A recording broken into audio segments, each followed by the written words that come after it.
আমি নয়, দুটো পরিবারের সাথে দেখা করে 10 লক্ষ টাকা করে আমাদের কমিটমেন্ট ছিল, হাতে তুলে দিয়ে আসতাম।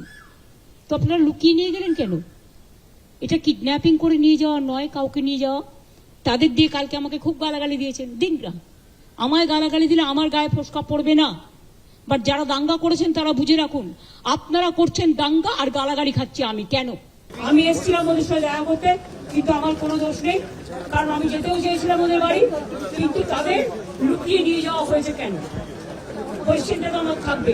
তার মানে ডাল মে কি কুছ কালা হ্যায়?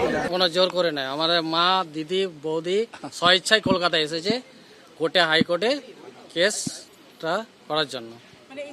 এনআই তদন্ত নেওয়ার জন্য। টাকা নেওয়ার কথা বলছো, চাকরি দেওয়ার কথা বলছো, আমি টাকাও নেবো না, চাকরিও নেবো না। 6টায় নিয়ে গিয়ে আমাকে রাত্রি 11:30টার সময় ঘরে আবার নিয়ে আসে। বাড়িতে কোনো কাজ করতে গেলেও আমার পাশে সিকিউরিটি থাকে, আমার মিসেসেরও পেছনে আগে সিকিউরিটি থাকছে। এইরকম করে টর্চার করে।